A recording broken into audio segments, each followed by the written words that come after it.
ደግሞ ምን አደረገ? ፍርድ ሰጠ። ምን ብሎ? ሰይጣንን ዞር በል ብሎ። የፈታችሁት በሰማይ የተፈታ ይሆናል። እንተ ወልደ መኑ ውእቱ ወይቤልዎ ወልደ ዳዊት። ኢየሱስ ክርስቶስን ይከተሉት የነበሩትን ይፈትኑት የነበሩትን ጸሐፍት ፈሪሳውያንን ስለ ክርስቶስ ምን ትላላችሁ? የማን ልጅ ነው ትላላችሁ? ስሙስ ማን ነው ትላላችሁ? ብሎ ጠየቃቸው።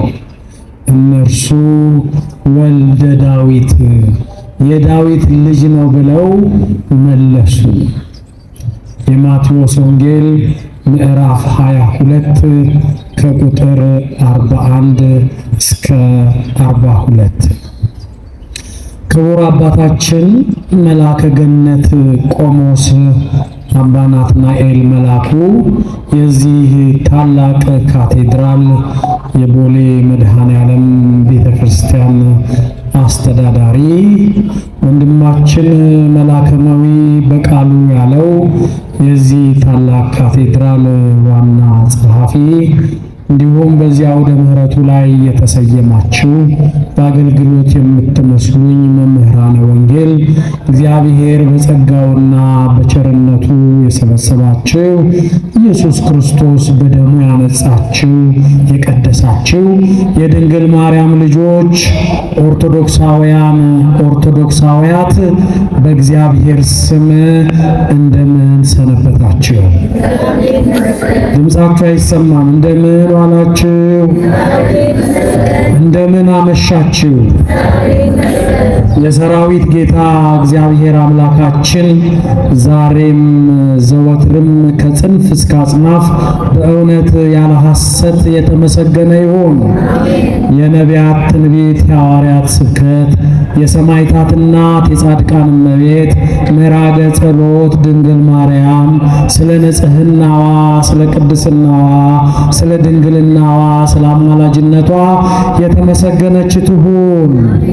ጻድቃን ሰማዕታት፣ ቅዱሳን መላእክትም ስለ ተራዳኢነታቸው፣ ስለ ጠባቂነታቸው የተመሰገኑ ይሁኑ።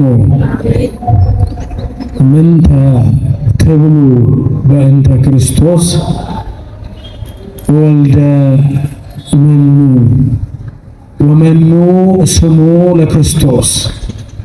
የክርስቶስ ስም ማን ነው? የማንስ ልጅ ነው?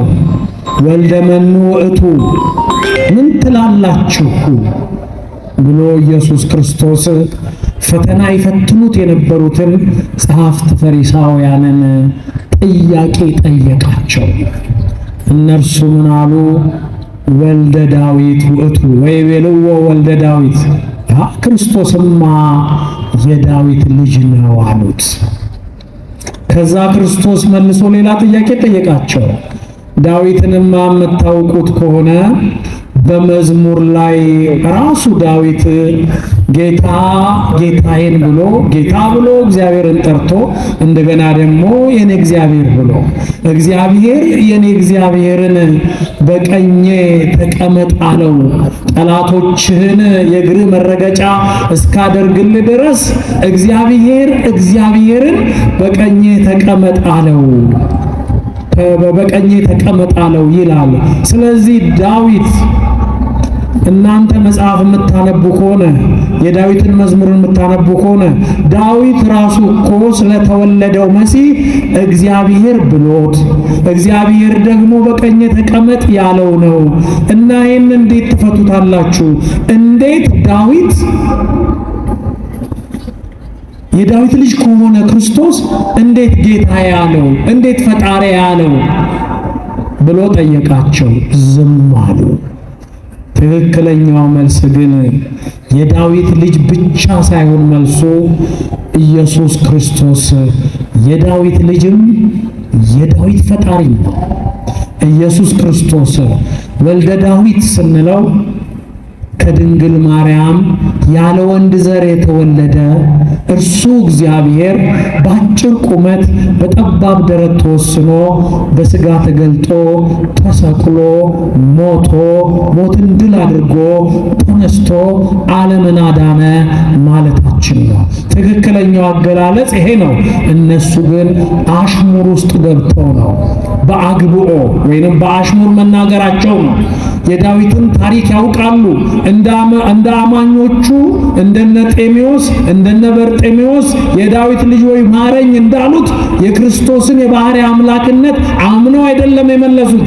ዳዊትን የጠቀሱት ዳዊት ታሪኩን ስለሚያውቁ ኦርዮን እንዳስገደለ ስለሚያውቁ የኦርዮን ሚስት እንዳገባ ስለሚያውቁ ከኦርዮን ሚስት ሶሎሞንን እንደወለደ ስለሚያውቁ የኢየሱስ ክርስቶስን የልደት ሐረግ አጥንተው ባልሆነ መንገድ ተርጉመው እርሱን በጸያፍ ሊናገሩ ፈልገው ነው። ዋና ነገራቸው የዮሐንስ ወንጌል ምዕራፍ 8 ላይ ተጽፏል። ምን ብለው እኛ እኮ እንዳንተ በዝሙት አልተወለድንም የአብርሃም ልጆች ነን አሉ። የኢየሱስ ክርስቶስን አባት ባለማወቃቸው የኢየሱስ ክርስቶስን አባት የባሕርይ አባት አብን ባለመረዳታቸው ምን አሉት? እኛ እኮ እንዳንተ በዝሙት አልተወለድንም። ስለዚህ የዳዊት ልጅ ሲሉት ሎቱ ስብሐት ክብር ምስጋና ለስሙ ይሁንና እነሱ ለማለት የፈለጉት እንዲህ ለማሸሞር ነበር። ክርስቶስ ግን የዳዊት ልጅ ስትሉ መጨመር የነበረባችሁ መግለጽ የነበረባችሁ ኢየሱስ ክርስቶስ ወይንም ክርስቶስ የዳዊት ልጅ ቢባልም እርሱ የዳዊት ፈጣሪ ነው። ከዳዊት የነሳውን ሥጋ ከዳዊት ዘር ከሆነችው ከድንግል ማርያም የነሳውን ሥጋ እግዚአብሔር አድርጎታል። ያ ሥጋ እግዚአብሔር ሆኖ በአብ ቀኝ ተቀምጦ የሚፈርድ የወልድ ሥጋ ነው፣ የእግዚአብሔር ሥጋ ነው ብሎ መለሰላቸው። ክብር ምስጋና ለመድኃኔዓለም ይሁን። አሁን ቀጥታ ወደ ጥያቄና መልሳችን መርሃ ግብር ነው የምናቀርበው። ትንሽ ባለፈውም ሳምንት አልነበርኩም፣ ተነፋፍቀናል። ግን የቀረሰው የለም። ቅጽረ ግቢው ሁሉ ሙሉ ነው እና ለራሳችሁ እስኪ ስለምትከታተሉ እልል ብላችሁ አንዴ እግዚአብሔርን አመስግኑ። አንዴ ባለመቅረታችሁ እግዚአብሔር በቤቱ ያጽናን። በኦርቶዶክሳዊት ተዋህዶ ሃይማኖታችን እስከ ሕቅታ ድረስ እስከ ነፍስ ሕቅታ ድረስ እስከ ሞት ድረስ ያጽናን፣ የመንግስቱ ወራሾች ያድርገን። የመጀመሪያው ጥያቄ እዚህ ላይ እንደሚለው አንድ ጠያቂያችን የሉቃስ ወንጌል ምዕራፍ 22 ከቁጥር 31 ላይ ያለውን እንዲህ ብሎ ያነብልናል። ኢየሱስ ክርስቶስ ነው የሚናገረው። ቃሉን አዳምጡኝ። ስምዖን ሆይ እነሆ ሰይጣን እንደ ስንዴ ሊያበጥራችሁ ለመነ፣ እኔ ግን እምነትህ እንዳይጠፋ ስላንተ አማለድሁ። አንተም በተመለስክ ጊዜ ወንድሞችህን አጽና። ይህንን ኃይለ ቃል ይዘው አንዳንድ መምህራን ወይንም ደግሞ ጠያቂዎች ኢየሱስ ክርስቶስ አማለድኩ የሚል ቃል ተጽፏልና በሥጋው ወራት አማልዷል ብለው ያስተምራሉ። ስለዚህ ምላሹ ምንድነው የሚል ነው። ተዛማጅ ጥቅስ አለው ከደረስኩበት በሥጋው ወራት የሚል ሐዋርያው ቅዱስ ጳውሎስ የጻፈው የዕብራውያን መልእክት ላይ ምዕራፍ 5 ላይ አለ። እሱን በቦታው እናብራራዋለን። አማለድኩ ይላል ኢየሱስ ክርስቶስ በዚህ ኃይለ ቃል ላይ ምን ለማለት ፈልጎ ነው? ስምዖን ስምዖን የዮና ልጅ ስምዖን ሆይ ሰይጣን እንደ ስንዴ ሊያበጥራችሁ ለመነ። ሰይጣን ምን አደረገ? ለመነ። እኔ ግን እናንተ እምነታችሁ እንዳይጠፋ ስለ እናንተ አማለድኩ አለ።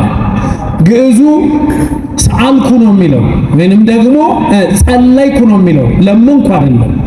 ግሪክኛው ጸለይኩ ነው የሚለው። አማለድኩ የሚለው ቃል ከየት መጣ? በመሰረቱ ስላማለድኩ ስለሚለው ቃል የግሪክኛውንም የግዕዙንም ከዚህ በፊት ተነጋግረናል። እሱን እመጣበታለሁ። ሁለተኛ ጥያቄ ስላለ እመጣበታለሁ። ኢየሱስ ክርስቶስ በ80 አሐዱ መጽሐፍ ቅዱሳችን የግሪክኛውን ንባብ መሰረት አድርጎ በተተረጎመው መጽሐፍ ቅዱሳችን፣ የግዕዙን ንባብ መሰረት አድርጎ በተተረጎመው መጽሐፍ ቅዱሳችን ላይ በዚህ በያዝኩት መጽሐፍ ቅዱስ ማለት ነው አማለድኩ የሚለው ቃል የለም። ቢኖርም ችግር ኖሮበት አይደለም። ሲፈታ አማለደ ማለት ፈረደ ማለት እንደሆነ ተነጋግረናል። ዛሬም እደግመዋለሁ። ግን የሚለው ግዕዙም ዕብራይስጡም የሰማንያ አሐዱ መጽሐፍ ቅዱስም ጸለይኩ ነው የሚለው። እምነታችሁ እንዳይጠፋ ጸለይኩ። ኢየሱስ ክርስቶስ የጸለየውን ጸሎት እየነገራቸው ነው።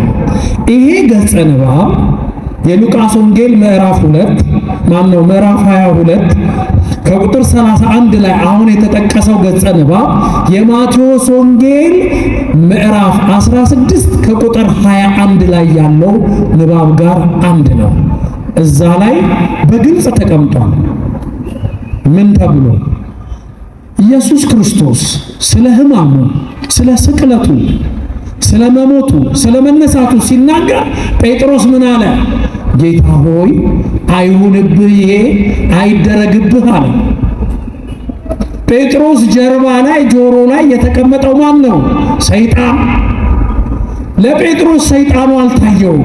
ሰይጣኑን ያየው ግን ማን ነው? ኢየሱስ ክርስቶስ። ሰይጣኑ እኮ ምን እያለ ነው? በጴጥሮስ፣ በያዕቆብ፣ በዮሐንስ ልቦና ውስጥ እሱ እኮ ኢየሱስ አይደለም፣ መሲሁ አይደለም እኮ፣ የዓለም አዳኝ እኮ አይደለም እያለ ሰይጣን ሹክ እያላቸው ነው። እሺ ማን ነው ብለው ሲጠይቁ ከነቢያት አንዱ ነው፣ ሙሴ ነው፣ ኤልያስ ነው፣ ኤርምያስ ነው አላሉ ብለዋል።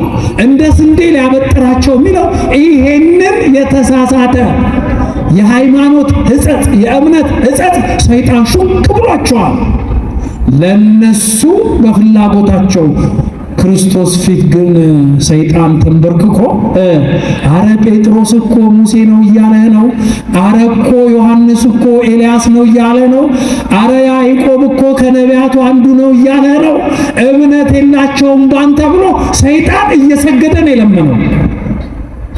እናንተ እንዴት ክፉ ነው ሰይጣን! ከሰማይ ቤት እኮ የተባረረው አልሰግድም ብሎ ነው። እኛን ለመክሰስ ግን ይሰግዳል። አምኖ አይደለም እኮ እግዚአብሔር ኃያል ነው፣ አምላክ ነው፣ አምልኮ ይገባዋል ብሎ አምኖ አይደለም። ሰይጣን ግን እየሰገደ ለመነ። ምን ብሎ? ጴጥሮስ ከሃዲ ነው ብሎ፣ ዮሐንስ ከሃዲ ነው ብሎ፣ ያዕቆብ ከሃዲ ነው ብሎ ኢየሱስ ክርስቶስ ፊት ሰይጣን ለመነ። ክርስቶስ ግን የጸለየውን ጸሎት ከዚህ በኋላ የጸለየው ጸሎት አለ። ምን የሚል ጸሎት? የዮሐንስ ወንጌል ምዕራፍ 17 ላይ ጸሎት ጸልዮአል ክርስቶስ። ሰይጣን ሐዋርያትን እየፈተናቸው ነው።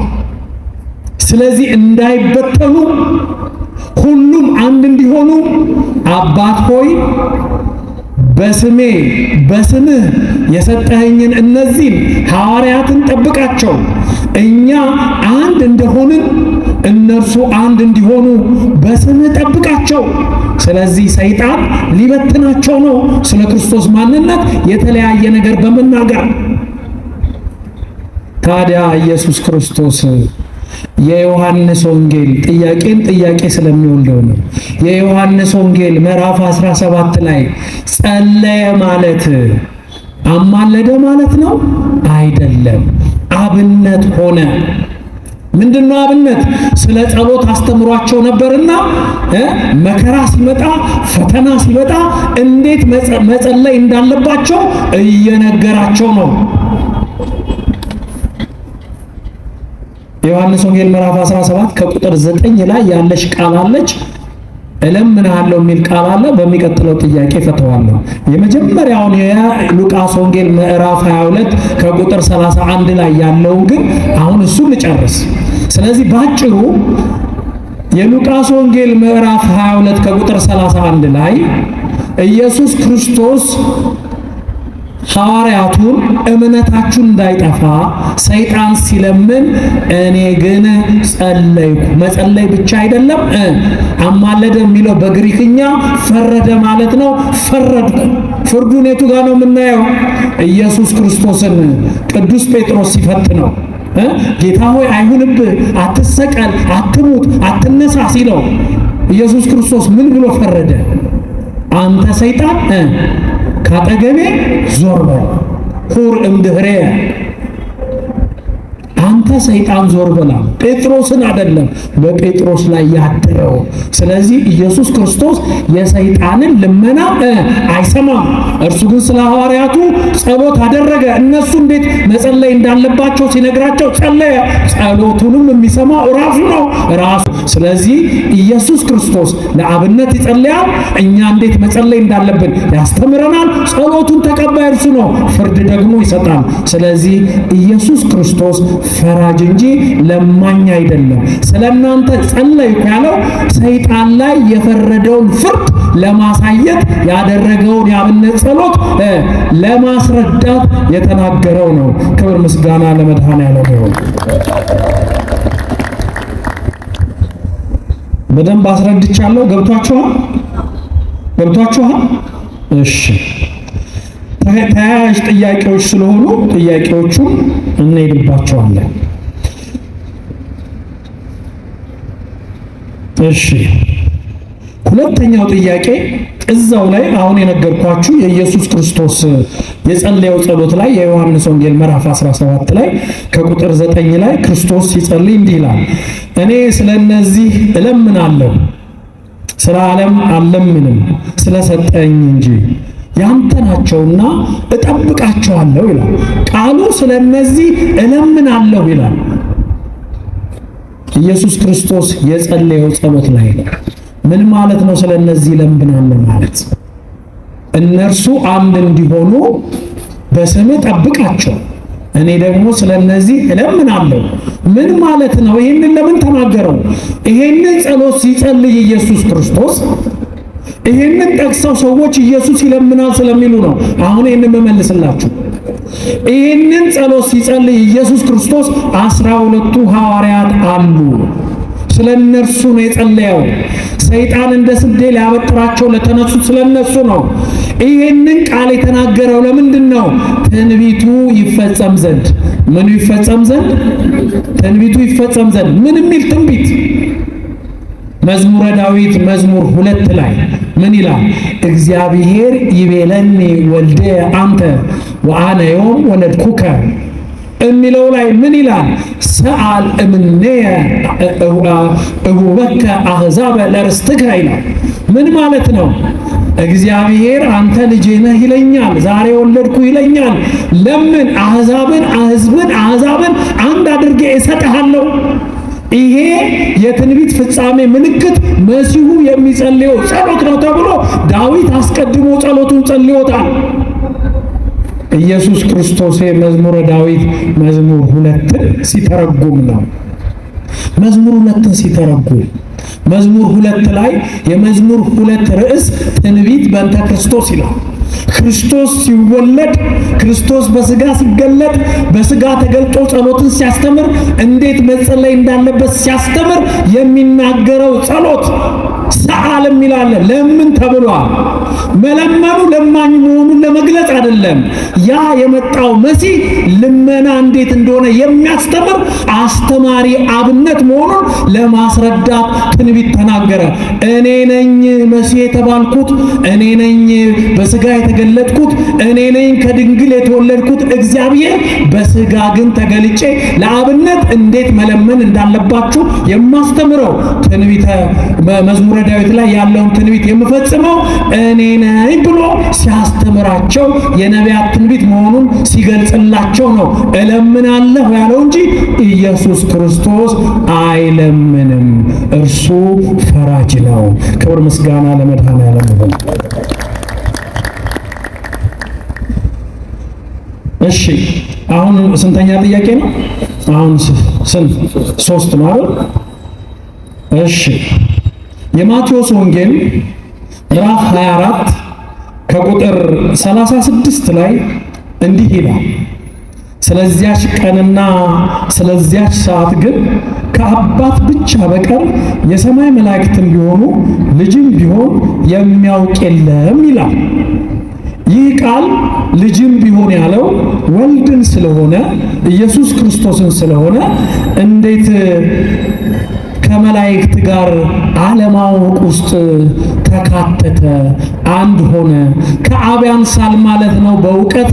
እንዴት ዳግመኛ የሚመጣበትን ዕለትና ሰዓት እንዴት አያውቅም? ወልድ አላዋቂ ነው ማለት ነው። አላዋቂነት ደግሞ ፍጡር ያሰኛል ብለው የሚጠይቁ ጥያቄዎች የሚያነሱት ጥያቄ ነው። በመጀመሪያ ስለዚያች መልስ ስንመልስ ስለዚያች ቀንና ስለዚያች ሰዓት ግን ከአባት ብቻ በቀር የሰማይ መላእክትም ቢሆኑ ልጅም ቢሆን የሚያውቅ የለም ብሎ የተናገረው ማን ነው? ይህንን ቃል ይህንን ራሱ የተናገረው ማን ነው? ኢየሱስ ክርስቶስ እኮ ነው የተናገረው ለሐዋርያቱ ስለ ዳግመኛ መምጣቱ መቼ እንደሚመጣ ልዩ ልዩ ምልክትን ከነገራቸው በኋላ ስለ አብ አዋቂነት፣ ስለ መላእክት አለማወቅ፣ ስለ ልጅም አለማወቅ አውቆ እኮ ነው የተናገረው። በመጀመሪያ ንግግሩ ራሱ አዋቂነቱን የሚገልጽ እንጂ አላዋቂነቱን እኮ የሚገልጽ አይደለም። የአብን አዋቂነት ያወቀው ማን ነው? ኢየሱስ። የመላእክትን ኢየሱስ ክርስቶስ ዳግመኛ አለመምጣቱን ማን ነው? ዳግመኛ ሲመጣ ሰዓቱ አለማወቃቸውን ስለ መላእክት አለማወቅ ያስተማረ ማን ነው? ኢየሱስ። ምን ስለሆነ? አዋቂ ስለሆነ። እሺ ልጅም ቢሆን አያውቅም ያለው ማን ነው? ኢየሱስ። ልጅ ያለው ማንን ነው? ራሱን አይደለም። የመጀመሪያው መልስ አይደለም። ልጅ ያለው አዳምን ነው። ደቂቃ አዳምን ነው። የአዳም ልጆችን ነው። አዳም እኮ የእግዚአብሔር ልጅ ተብሎ ይጠራል። የሉቃስ ወንጌል ምዕራፍ 3 ከቁጥር 23 ላይ ከቁጥር 28 ላይ የእግዚአብሔር ልጅ አዳም፣ የአዳም ልጅ ሴት እያለ እኮ ነው የክርስቶስ ልደት የሚነገረው፣ የትውልድ ሐረጉ የሚነገረው። ኢየሱስ ክርስቶስ እዚህ ጋር እየተናገረ ያለው ምን ማለት ነው? ስለ እግዚአብሔር የባህሪ አዋቂነት፣ ሁሉን አዋቂነት እየተናገረ ነው። ክርስቶስ እኮ ሁሉን አዋቂ ነው። ያንን ሁሉ የነገረ ምጽአት ምልክት ሕዝብ በሕዝብ ላይ መንግስት በመንግስት ላይ ይነሳል ሲል፣ የሰው ፍቅር ይገጸቀዛል ሲል፣ እስከ መጨረሻው የሚጸና ይድናል ሲል ስለ ምጽአቱ የተናገራቸው ምልክቶች እኮ የተናገረው የሚመጣበትን ቀን ስለሚያውቅ ነው። ታዲያ ከአብ ብቻ በቀር ወልድም ቢሆን በግዕዙ ልጅም ቢሆን በአማርኛው ያለው ወልድ የተባለው በመጀመሪያ ትርጓሜ አዳም ነው። አዳም የእግዚአብሔር ልጅ ነው። በጸጋ የእግዚአብሔር ልጅ ተብሎ የሚጠራ ነው። ስለዚህ ኢየሱስ ክርስቶስ ያነጻጸረው የሰማይ መላእክትም ቢሆኑ የአዳም ልጆችም ቢሆኑ እግዚአብሔር ወልድ እርሱ የሚመጣበትን ኢየሱስ ክርስቶስ የሚመጣበትን ሰዓትና ዕለት እነሱ አያውቁም። ማን ነው የሚያውቀው? ከአባት በቀር ወይንም ከአብ በቀር ቢልም ያስኬዳል። አብ ሲል ስለ ባህሪ ዕውቀቱ ስለተናገረ አብ፣ ወልድ፣ መንፈስ ቅዱስ በባህሪ አንድ ናቸው። አብ ፈጠረኝ ቢል ወልድም ፈጣሪ ነው፣ መንፈስ ቅዱስም ፈጣሪ ነው ማለታችን ነው። ለአንዱ የሚነገረው በባህሪ አንድነት፣ ለሶስቱም የሚተረጎም ነው። አብ ያውቃል ስንል ወልድም ያውቃል፣ መንፈስ ቅዱስም ያውቃል ማለታችን ነው። ስለዚህ አያውቅም የተባለው ደቂቀ አዳም የተባሉ የአዳም ልጆችና መላእክት ናቸው። ኢየሱስ ክርስቶስ ግን እግዚአብሔር ወልድ ግን ሁሉን አዋቂ ነው። አንድ የአበው ትርጓሜ አለ የሚተረጉሙት ምን የሚል ነው? ይሄንን የተናገረው በዘመኑ ለተነሱ መናፍቃን የተሰጠ ምላሽ ነው። የለበሰው ሥጋ በመጀመሪያ አላዋቂ ነበር። በኋላ ግን በተዋህዶ እግዚአብሔርነትን አገኘ። ያ ሥጋ እግዚአብሔርነትን ካገኘ በኋላ ግን ሁሉን አዋቂ ነው ያ ሥጋ።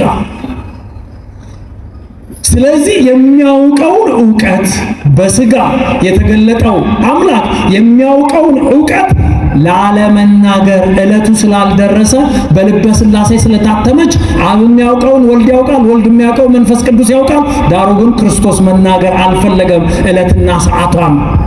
ሰዎች ንስሐ ሳይገቡ በኃጢአት ተዘፍቀው እንዳይኖሩ እንቅጩን አልነገራቸውም ብለው ይተረጉማሉ፣ ያስኬዳል። መደበኛው ትርጓሜ ግን ልጅ የሰው ልጅም ቢሆን የሰማይ መላእክትም ቢሆኑ ልጅም ቢሆን የተባለው የአዳም ዘሮችና የሰማይ መላእክት ደግሞ መላእክት ናቸው የማያውቁት። ኢየሱስ ክርስቶስ ግን ወልድ ግን ከአብና ከመንፈስ ቅዱስ ጋር በባህሪ አንድ ስለሆነ ሁሉን አዋቂ ነው። ክብር ምስጋና ለመድኃኔዓለም። እሺ አራተኛ ጥያቄ። በእርግጥ ይሄንን ጥያቄ ቅድም ከላይ በመነሻው ላይ ስለናንተ አማለድኩ የሚል ቃል ስላለ መድገም አስፈልጎ ነው እንጂ ከዚህ በፊት መልስ ሰጥቼበታለሁ።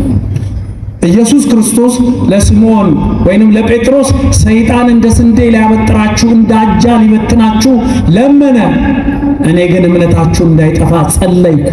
ወይንም ደግሞ በ66ቱ መጽሐፍ ቅዱስ ላይ አማለድኩ ይላል። አማለድኩ የሚለውን ወደ ሌላ ተርጉመውት ነው እንጂ አሁን እሱን የመሰለ ገጸ ንባብ አሁንም ስላለ ደግሜ መመለስ ስላለብኝ ነው። ምንድነው የሚለው? ዕብራውያን 7 ከቁጥር 25 ላይ ምን ይላል? ስለ ኢየሱስ ክርስቶስ ክህነት ሲናገር ሐዋርያው ቅዱስ ጳውሎስ የኢየሱስ ክርስቶስን ክህነት ከመልከ ጼዴቅ ክህነት ጋር አንድ አድርጎ ዳሩ ግን ከአሮን ክህነት የተለየ መሆኑን የሚያብራራበት ገጸ ንባብ አለ። እሱም ገጸ ንባብ ይዘው ጥያቄ የሚጠይቁ ሰዎች አሉ። ጥያቄውን ላንብብላችሁ። የክርስቶስ ክህነትም ማለታቸው ነው። ዕብራውያን 7 ከቁጥር 25 ላይ ስለ እነርሱም ሊያማልድ ዘወትር በሕይወት ይኖራልና ስለዚህ ደግሞ በእርሱ ወደ እግዚአብሔር የሚመጡትን ፈጽሞ ሊያድናቸው ይችላል። በእርሱ ወደ እግዚአብሔር የሚመጡትን ፈጽሞ ሊያድናቸው ይችላል። ኢየሱስ ክርስቶስ ሊቀ ካህናት መሆኑን ቅዱስ ጳውሎስ ሲያብራራ ምን አለ? እርሱ ኢየሱስ ክርስቶስ በክህነቱ አይደለም ክርስቶስ ባስተማረበት በተሰቀለበት ዘመን ያሉ ሕዝብና ካህናት ቀርቶ በብሉይ ኪዳን የነበሩ ካህናት የአሮንን ዘሮች እና አብርሃምን ሳይቀር እንኳን አስነስቶ ከሲኦል አውጥቶ ገነት የሚያስገባ ክህነት አለው። ስለነርሱ እንኳን ሊያማልድ ዘወትር በሕይወት ይኖራልና ይላል። ሊያማልድ የሚለው ቃል ግዕዙ ምንድነው የሚለው? ይህንን ይዘው ነው እንግዲህ ሊያማልድ የሚለውን ይዘው ነው ሰዎች ኢየሱስ ያማልዳል፣ ይለምናል፣ ስለኛ ያለቅሳል፣ ይመረከካል የሚሉት። ሎቱ ስብሐት አይባልም። እርሱ ፈጣሪ ነው፣ እርሱ እግዚአብሔር ነው፣ እርሱ ያለማዳኝ ነው፣ እርሱ ፈራጅ ነው። ታዲያ ምን ማለት ነው? ስለ እነርሱ ሊያማልድ በሕይወት ይኖራልና ሲል ቋንቋው ምንድን ነው? አሁን እስቲ የመጽሐፍ ቅዱስ ቋንቋ ነው ማወቅ ያለብን እንጂ የቀበሌውን ቋንቋ አይደለም። ግዕዙ ምን ይላል? ስለ እነርሱ ሊያማልድ የሚለው ኢንቱጋኖ ይላል። ማነው ግሪኩ? ይቅርታ ግሪኩ ምን ይላል? ኢንቱጋኖ ይላል። ምን ማለት ነው? አቅርቦ ፍትህ መስጠት ማለት ነው። ፍርድ መስጠት ማለት ነው። እሺ ግዕዙ ምን ይላል? ግዕዙ ወይ ተነብል ሎሙ ተንበለ ምንድን ነው? በግዕዝ ለመነም ሊሆን ይችላል። እዚህ ጋር ግን የተጠቀሰው ተንበለ የሚለው በግዕዙም ቢሆን የግሪክኛውን ኢንቱጋኖን የሚለውን ፍቺ ይዞ ነው። ተንበለ ማለት ፈረደ ማለት ነው። እንዴት ነው የሚፈርደው? ለምሳሌ መዝሙር 68 ከቁጥር 31 ላይ ምን ይላል? ኢትዮጵያ ታበጽሕ እደዊሃ ሀበ እግዚአብሔር ይምጽኡ ተናብልትም ግብጽ የሚል ንባብ አለ። ኢትዮጵያ እጆቿን ወደ እግዚአብሔር ትዘረጋለች። ይምጽኡ ተናብልትም ግብጽ። ተናብልት የሚለው ቃል እኮ ተንበለ ከሚለው ቃል የወጣ ነው። ፈራጆች፣ ልዑላን፣ ነገስታት፣ ኃያላን ደግሞ ከግብጽ ይመጣሉ ነው የሚለው ሲፈታ። ስለዚህ ተንበለ የሚለው በቆሙ ለመነ ማለት አይደለም፣ ፈረደ ማለት ነው። ፍርዱ ግን ምን ማለት ነው? ጠርቶ አቅርቦ ይቅርታ ማድረግን፣ ይሄንን ሂደት ይሄንን ፕሮሰስ የሚያሳይ ነው። ስለዚህ ግሪኩ ግዕዙ አማርኛችንም አርጅቶ ነው እንጂ አማለደ የሚለው ቃል አሁን በዘመኑ እንዳለው ፍቺ አይደለም ፍቺው ድሮ የነበረው ፍቺ። አሁን ስለተበላሸ ግን አማለደ የሚለው ቃል በእኛ በሰማንያ አሐዱ መጽሐፍ ቅዱስ ላይ ጨርሶ የለም፣ ራሱ ቃሉ የለም። አማለደ የሚለው ቃል አሁን ዕብራውያን ምዕራፍ 7 ከቁጥር 25 ላይ ቃሉ የለም። ቃሉ የመጣው ከየት ነው የመጣው? በማብራሪያ የመጣ ነው። ከየት? ከሮሜ 8:34 ጋር ተያይዞ የመጣ ቃል ነው።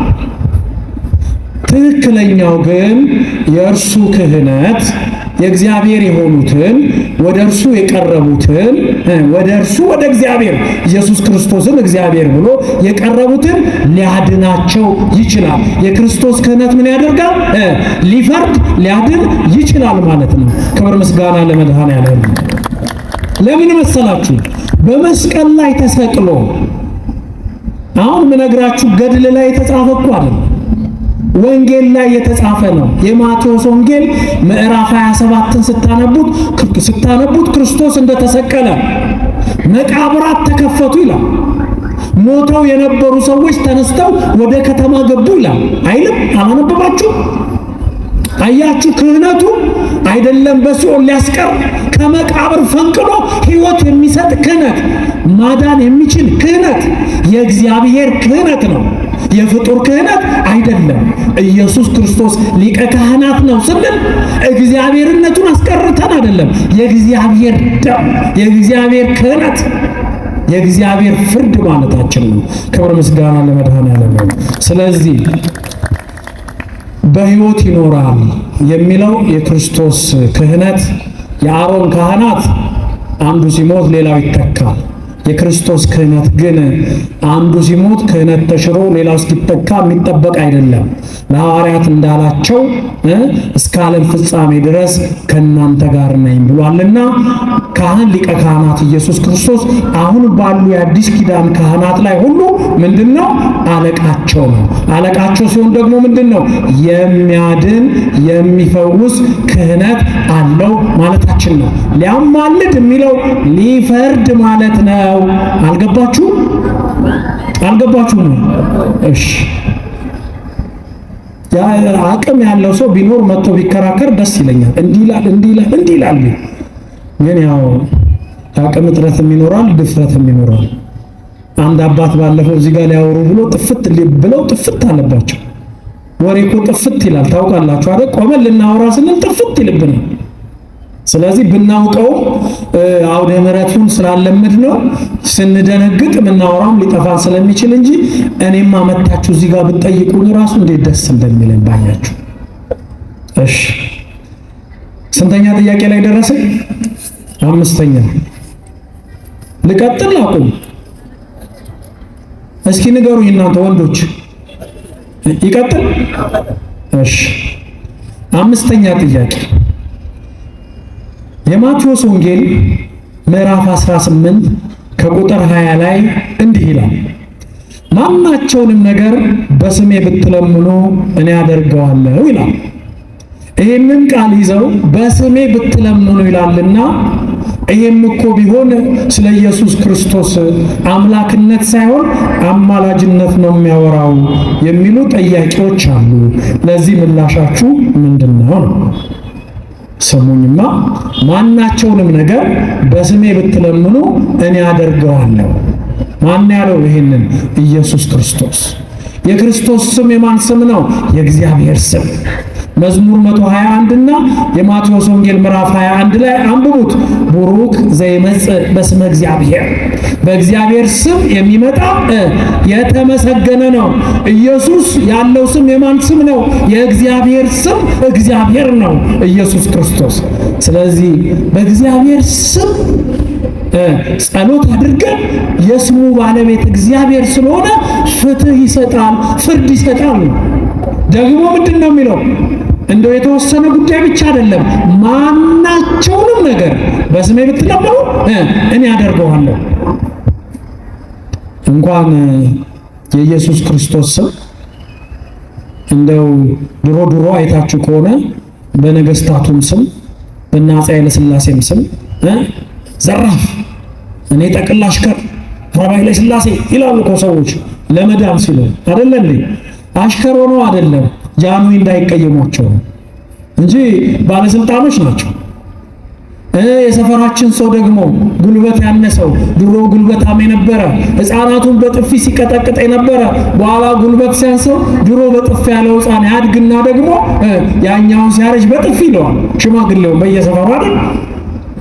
ያ ጉልበተኛ ነኝ ያለ ሽማግሌ ልክ ሲያረጅ ምን ይላል? በሕግ አምላክ ይላል። በሕግ እኮ አይጠብቅም አያከብርም እኮ አቅም የለኝም ተወው ይላል ማለት ነው። በሕግ አምላክ የሚለው ግን ይተርፉበታል ለጊዜውም ቢሆን። እንኳን የእግዚአብሔር ስም ምድራዊ ስርዓቶች ራሱ ከሆነ ነገር ይከላከላሉ። የእግዚአብሔር ስም የጸና ግንብ ነው። የኢየሱስ ክርስቶስ ስም ሙትን የሚያስነሳ ዓለምን ያዳነ በደሙ ፈሳሽነት መድኃኔ ዓለም መሆኑን የገለጸ ስም ነው። በዚህ ስም ብትጸልዩ አለ፣ በስሜ ብትጸልዩ አለ ኢየሱስ ክርስቶስ ማናቸውንም ነገር እኔ ያደርጋለሁ። እኔ ያደርጋለሁ የስሙ ባለቤት እኔ ነኝ አለ እንጂ ስሜ ያማልዳል አላለም። ወይንም ስሜ ወደ ሆነ ቦታ ሄዶ ይጮሃል አላለም። የስሙ ባለቤት እኔ ነኝ፣ እኔ ያደርጋለሁ ለምኑ አለ። ይሄ በዋናነት የተጠቀሰው ስለ ክርስቶስ ሁሉን ቻይነት በስሙ ስንጸልይ በስሙ ስንጠይቅ ሁሉን ቻይነቱን ለመግለጽና በዋናነት ግን ለጸሎተ ፍትሐት የተነገረ ኃይለ ቃል ነው። ፍትሐት ታውቃላችሁ አይደል? የሚገርመው ፍትሐት ማለት የኢትዮጵያ ኦርቶዶክስ ተዋሕዶ ቤተክርስቲያን ብቻ ያለን ፍትሐት። ሰው ከሞተ በኋላ ጸሎተ ፍትሐት ይደረግለታል። ለምንድን ነው የሚደረግለት? በመጀመሪያ እኮ ወደዚህ ዓለም ሲመጣ ያ ሰው ክርስትና ተነስቷል። በ40 ቀን በ80 ቀን በ40 ቀን ገብረ ማርያም ተብሏል። በ80 ቀን አስካለ ማርያም ተብላለች። አንተ ምናልባት ዳምጠው ልትሆን ትችላለህ፣ እሷ ደግሞ ምናልባት አመለ ወርቅ ልትሆን ትችላለች። እግዚአብሔር ግን በዳምጠውም በአመለ ወርቅም አያውቅህም። የሚያውቅህ በገብረ ማርያምና በአስካለ ማርያም ነው። ስለዚህ አስካለ ማርያምን ወይንም ገብረ ማርያምን የክርስትና ቀን አባል አድርገን ተቀብለን ቤተክርስቲያን ተቀብላ በሕይወት ደግሞ ነፍስና ስጋቸው ተለይቶ ደግሞ ሲሄዱ ደግሞ በዛ ስም መሸኘት አለብን። ምን እያልን? ማረው ይቅር በለው ብለን ምን በለው ብለን ማራት ይቅር በላት ብለን። ለምንድን ነው የምንለው? ኢየሱስ ክርስቶስ ይሄንን ኃይለ ቃል ሲናገር ማናቸውንም ነገር በስሜ ብትለምኑ እኔ አደርገዋለሁ ሲል በመጀመሪያ እኮ ለሐዋርያቱ የነገራቸው መጨረሻው አረፍተ ነገር ናት። ምንድን ነው ያላቸው? ለነ ጴጥሮስ ያላቸው ለሐዋርያቱ ለካህናቱ በምድር ያሰራችሁት በሰማይ የታሰረ ይሆናል። በምድር ማናቸውንም ነገር በስሜ ብትለምኑ እኔ አደርገዋለሁ። በስሜ 2 ወይም 3 ሆናችሁ ብትሰበሰቡ በመካከላችሁ እገኛለሁ። ስለዚህ በምድር ስለማሰርና በሰማይ ስለማሰር፣ በምድር ስለመፍታትና በሰማይ ስለመፍታት የተነገረ የጸሎተ ፍትሐት ስርዓትን ነው ለሐዋርያት የነገራቸው። ይህንን ስርዓት የምታከናውን ብቸኛ የኢትዮጵያ ኦርቶዶክስ ተዋሕዶ ቤተክርስቲያን ብቻ ናት። ክብር ምስጋና ለመድኃኔዓለም ይሁን። ይህንን እኔ ብቻ አይደለም የምለው፣ ይህንን የሚተረጉምልን ወንጌላዊ ዮሐንስ በመጀመሪያይቱ የዮሐንስ መልእክት ምዕራፍ 5 ላይ ከቁጥር 14 ላይ እንዲህ ይላል። ከቁጥር 1 ጀምሮ ስናነበው ምን ይላል? ወልድ ያለው ሕይወት አለው ይላል። ሕይወት ስላላቸው ክርስቲያኖች ሲናገር ወንጌላዊ ዮሐንስ በመጀመሪያው መልእክቱ ምዕራፍ 5 ከቁጥር 14 ላይ እንዲህ ይላል። በእርሱ ዘንድ ምን ማለት ነው? በኢየሱስ ክርስቶስ ዘንድ በእግዚአብሔር ወልድ ዘንድ ያለን ድፍረት ይሄ ነው አለ። ምን አለው ሲገልጸው ቃሉን? ድፍረት መተማመን ይሄ ነው። እሺ በስሙ አንዳች ብንለምን ይሰማናል። በስሙ ምን ብንለምን? አንዳች የፈለግነውን ብንለምን ይሰማናል።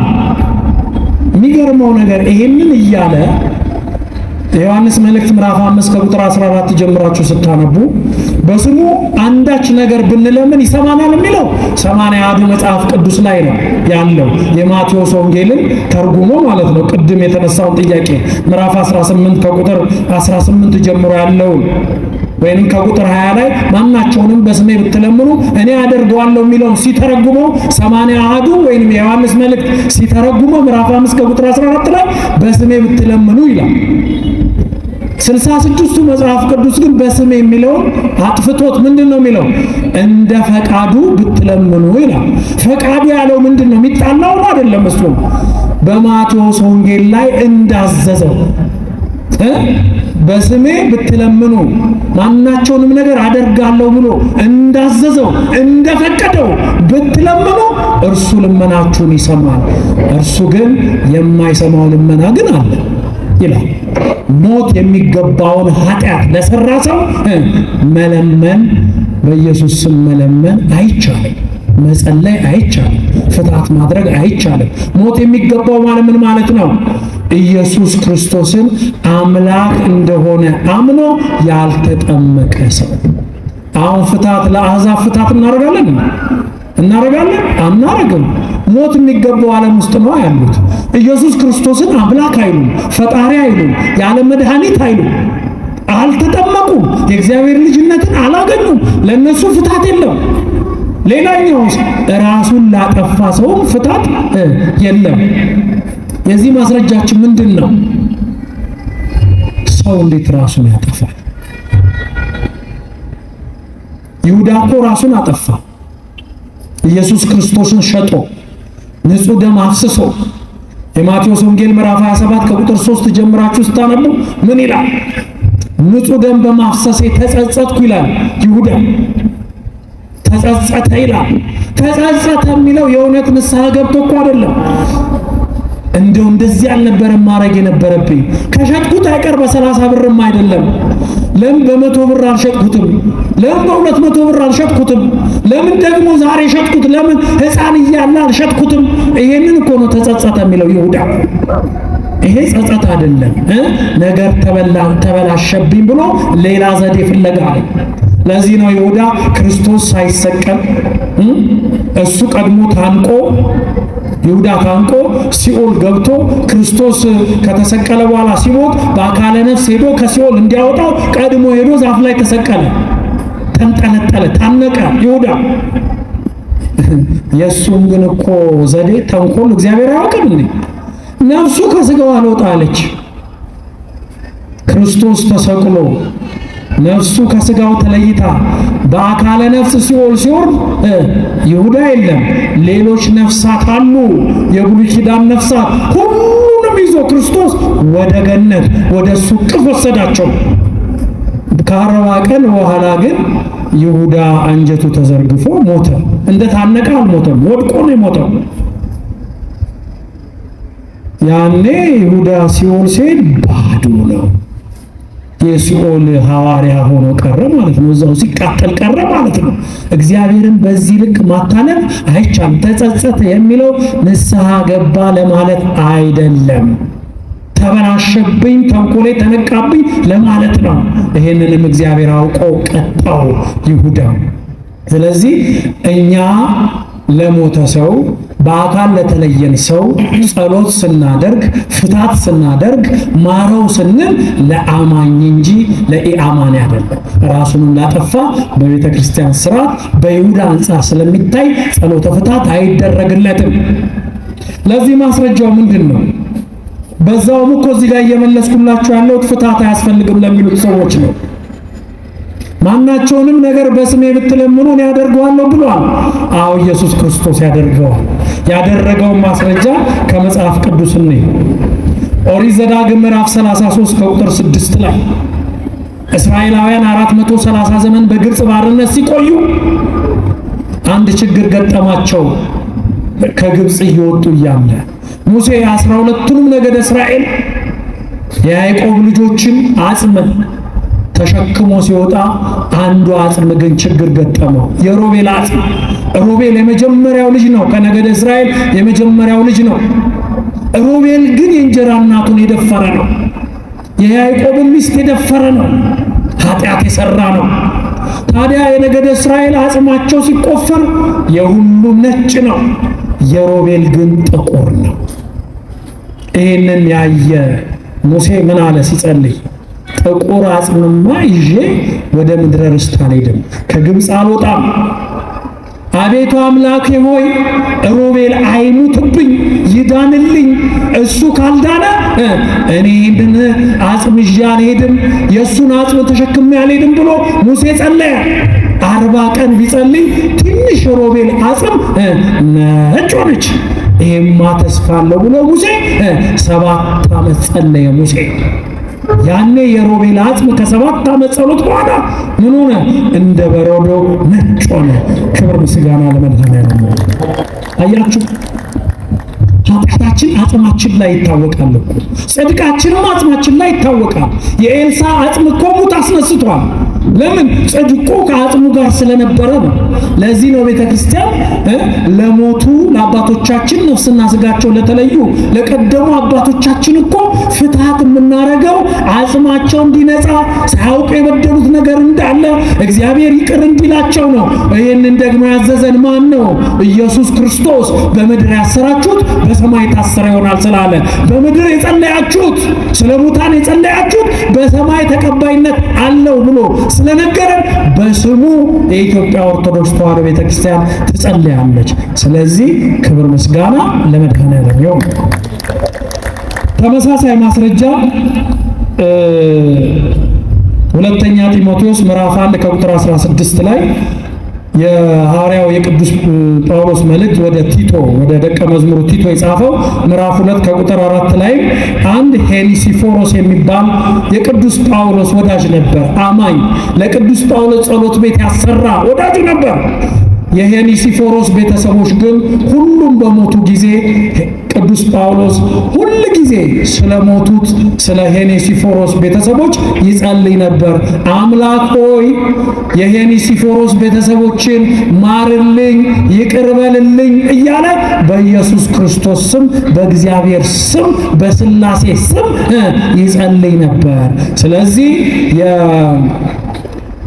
የዮሐንስ ወንጌል የማቴዎስ ወንጌል ምዕራፍ 18 ከቁጥር 20 ላይ ማናቸውንም ነገር በስሜ ብትለምኑ እኔ አደርገዋለሁ ማለት ስለ ኢየሱስ ክርስቶስ ሁሉን ቻይነትና ስለ ሞቱ ሰዎች ስለ ጸሎተ ፍትሐት የተነገረ እንጂ ስለ አማላጅነት የተነገረ አይደለም። ተመልሷል። እሺ፣ ወደ ቀጣዩ ጥያቄ እንጓዛለን። የዮሐንስ ወንጌል ምዕራፍ 14 ከቁጥር 16 ላይ ኢየሱስ ክርስቶስ እንዲህ አለ፣ ብትወዱኝስ የዮሐንስ ወንጌል ምዕራፍ 14 ከቁጥር 16 ላይ እንዲህ ይላል፣ ብትወዱኝስ ትእዛዜን ጠብቁ። ምን ብትሉኝ? ብትወዱኝስ ትእዛዜን ጠብቁ። እኔም አብን እለምናለሁ ለዘላለም ከእናንተ ጋር እንዲኖር ሌላ አጽናኝ ይሰጣችኋል። እዚህ ላይ ብትወዱኝስ ትእዛዜን ጠብቁ ይላል። እኔ ደግሞ አብን እለምናለሁ ይላል። ስለዚህ አብ ደግሞ ሌላ አጽናኝ ከእናንተ ጋር እንዲኖር ይሰጣችኋል ይላል። እንዴት ኢየሱስ ክርስቶስ አብን እለምናለሁ ስላለ ይሄ በደረቁ የቆመን ነገር እናንተ ምን ብላችሁ ነው የምትፈቱት የሚል ጥያቄ ነው። ጥያቄው ከባድ አይከብድም? ይከብዳል። እኔ ግን አልፈታውም። እኔ ግን አልመልሰውም። ይሄንን የሚመልሰው ማን ነው? ራሱ ኢየሱስ ክርስቶስ። ራሱ ኢየሱስ ክርስቶስ የሐዋርያትን ልቦና አየ። ልክ እኛ እንዳሰብነው አብን እለምናለሁ ሲል እንዴ አብን ይለምናል እንዴ እሱ እኔና አብ አንድ ነን ብሎ አልነበረም እንዴ እያሉ በልቦናቸው አመላለሱ። እዚህ ላይ ግን ዋናው ርዕስ ብትወዱኝ ትእዛዜን ጠብቁ ነው። ዋናው ትእዛዝ ምንድን ነው? በሁለት ነው የሚከፈለው ትእዛዙ። አንደኛ ፍቅረ እግዚአብሔር ነው። ሁለተኛው ፍቅረ ቢጽ ነው። ፍቅረ እግዚአብሔር የተባለው አባታችንን እግዚአብሔርን ማምለክ ነው። ፍቅረ ቢጽ የተባለው ደግሞ ወንድማችንን ወይንም እህታችንን እንደራሳችን አድርገን መውደድ ነው። እናት አባትን ማክበር ነው። እየሰማችሁ ነው። በተለይ ፍቅረ ቢጽ የተመሰረተው አባትና እናትን ማክበር ላይ ነው። አባትህን እናትህን አክብር የሚለው ላይ በእርግጥ መተርጉማን ይለያያሉ። እዚህ ላይ ፍቅረ ቢጽ የተመሰረተው ፍቅረ እግዚአብሔር የተመሰረተው ደግሞ ምን ላይ ነው? ኢታምልክ ባዕድ አምላከ ዘእንበሌ፣ ከኔ በቀር ሌላ አምላክ አታምልክ። ይሄ ሲሆን የእግዚአብሔርን ስም በከቶ አትጥራ፣ በዚህ ስር ነው። የሰንበትን ቀን ተቀድሰው ዘንድ አስብ፣ በዚህ ስር ነው። ሶስቱ ትእዛዛት ከእግዚአብሔር ጋር የሚያገናኙ ናቸው። ምን የሚለው ከኔ በቀር ሌላ አምላክ አታምልክ፣ የሰንበትን ቀን ተቀድሰው ዘንድ አስብ።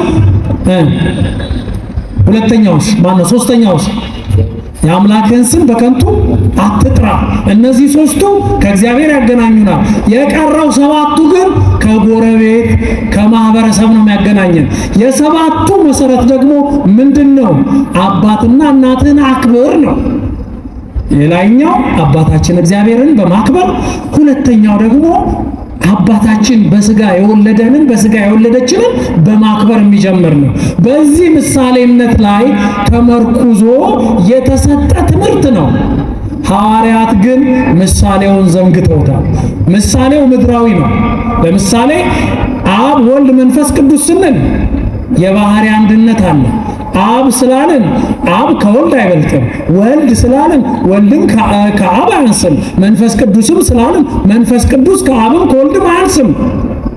ሶስቱ አንድ ናቸው፣ አንድም ሶስትም ናቸው። በባህሪ አንድ ናቸው፣ በመለኮት አንድ ናቸው። በአካል በስምና በግብር ሶስት እንላለን። እዚህ ጋር መለያየት የለም። በምድራዊ ሰው ግን አብርሃም ይስሐቅ ስንል አብርሃም ይስሐቅን ያዘዋል አይደል? ይስሐቅ ደግሞ ልጁን ያዕቆብን ያዘዋል። አብ ወልድን አያዝም፣ ወልድ መንፈስ ቅዱስን አያዝም። ይሄ ማለት እኮ ምን ማለት ነው? ወልድ አብን አይለምንም፣ አብም ወልድን አይለምንም፣ መንፈስ ቅዱስም ወልድን አይለምንም። ማናቸውን አይለምኑም፣ የባህሪ አንድነት ስላለ። ኢየሱስ ክርስቶስ ግን እያስተማረ ያለው ምድራዊ አባትና እናትን ልጆችን ምሳሌ አድርጎ ነው። ስለዚህ ልጅ አባቱን እንደሚለምን በምሳሌ ነው። ቅዳሴ ማርያማችን ግን ይሄንን ምሳሌ ይሰርዘዋል።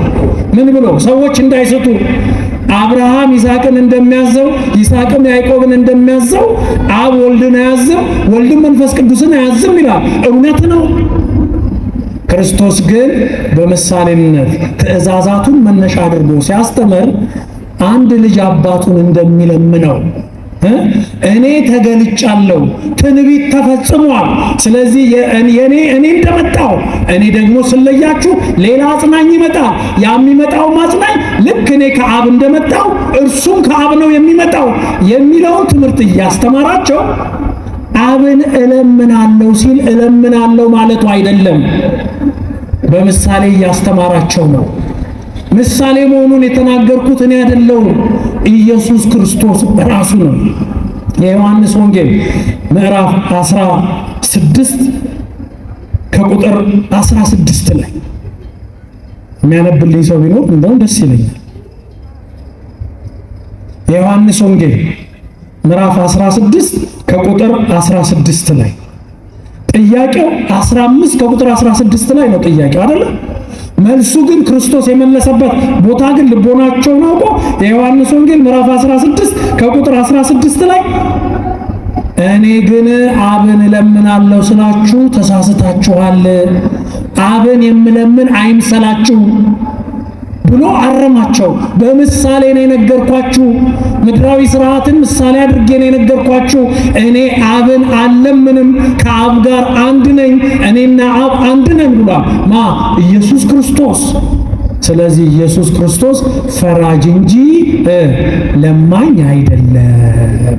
ወስብሐት ለእግዚአብሔር ወለወላዲቱ ድንግል ወለመስቀሉ ክቡር አሜን።